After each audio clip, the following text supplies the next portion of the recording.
गांव देवपुर की पहचान उसकी शांति और खुशहाली से थी। मगर पिछले कुछ महीनों से वहां अजीब घटनाएं घटने लगीं।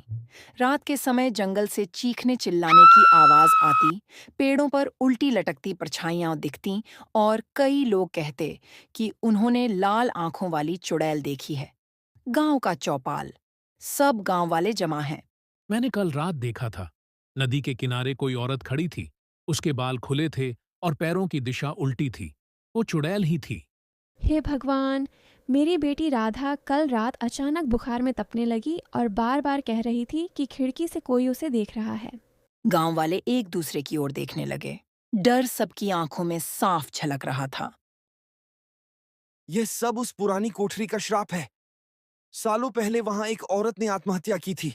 लोग कहते हैं कि उसकी आत्मा अब चुड़ैल बनकर भटक रही है।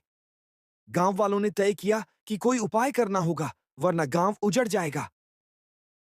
गांव में अर्जुन नाम का एक साहसी युवक रहता था। वह शिक्षित और निडर था। डरने से समस्या हल नहीं होगी, हमें सच्चाई जाननी होगी। मैं आज रात जंगल और उस कोठरी में जाऊंगा। पागल हो क्या? वहां से लौटकर कोई जिंदा नहीं आता। अगर सच न खोजा तो ये डर हमें हमेशा गुलाम बनाएगा। रात का अंधेरा गहरा रहा था। अर्जुन हाथ में लालटेन लिए कोठरी की ओर बढ़ा। झींगुरों की आवाज और पेड़ों से आती ठंडी हवा माहौल को और डरावना बना रही थी। जैसे ही अर्जुन कोठरी के पास पहुंचा, दरवाजा अपने आप चरमराता हुआ खुल गया। अंदर अंधेरा और सड़ांध थी। अचानक एक आवाज गूंजी। क्यों आए हो मेरे ठिकाने पर? अर्जुन कांप गया लेकिन हिम्मत रखी। तुम कौन हो और गांव वालों को क्यों डराती हो? अचानक एक आकृति सामने आई। लंबे खुले बाल, सफेद चिथड़ों में लिपटी और आंखें आग जैसी लाल। मैं शापित आत्मा हूँ। इन गांव वालों ने मुझे धोखा दिया था। मेरी मौत के पीछे इन्हीं का हाथ है। अब मैं उन्हें चैन से जीने नहीं दूंगी। तुम्हारी कहानी क्या है? सच बताओ, शायद कोई उपाय निकल सके। चुड़ैल की आंखों में आंसू भर आए। मेरा नाम सुरभि था। मैं इसी गांव की थी। विधवा होने के बाद मुझे डायन कहकर सबने सताया। जब गांव में किसी के पशु मरते, बच्चे बीमार पड़ते, सब मुझ पर दोष डालते। अंत में अपमान सह न सकी और इसी कोठरी में फांसी लगा ली। मेरी आत्मा भटकती रह गई और नफरत ने मुझे चुड़ैल बना दिया। अर्जुन ने गहरी सांस ली।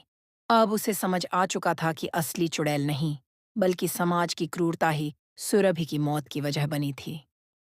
तुम्हारे साथ अन्याय हुआ, लेकिन बदला लेकर तुम्हें शांति नहीं मिलेगी। अगर हम तुम्हें सम्मान और मुक्ति दें तो क्या तुम गांव वालों को छोड़ दोगी? चुड़ैल चुप हो गई। उसकी आंखों में चमक और दर्द मिला जुला था। मुझे विश्वास नहीं कि वही लोग जो मुझे जला देना चाहते थे, अब मेरा सम्मान करेंगे। मैं वादा करता हूं, कल पूरे गांव को यहां बुलाऊंगा। तुम्हारी आत्मा की शांति के लिए यज्ञ होगा और सब तुम्हें सम्मान देंगे। चुड़ैल चुप हो गई। अगले दिन अर्जुन ने सब गांव वालों को सच बताया। पहले तो सब डर गए, फिर धीरे धीरे उन्हें अपनी गलती का एहसास हुआ। हमने मासूम औरत को सताकर उसे चुड़ैल बना दिया। अब हमें प्रायश्चित करना होगा। गांव वालों ने मिलकर बड़ी पूजा रखी। कोठरी के पास दीप जलाए और सुरभि के नाम से एक स्मारक बनाया। रात को फिर वही आकृति प्रकट हुई, मगर इस बार उसका चेहरा शांत था। अब मुझे शांति मिल गई। अर्जुन, तुम्हारे साहस और गांव वालों के पश्चाताप ने मुझे मुक्ति दी। अब मैं इस धरती से विदा ले रही हूं। धीरे धीरे उसका रूप रोशनी में बदल गया और हवा में विलीन हो गया। गांव देवपुर पर से चुड़ैल का साया हट गया। लोग फिर से चैन से जीने लगे, लेकिन उन्हें एक अमर सीख मिल गई।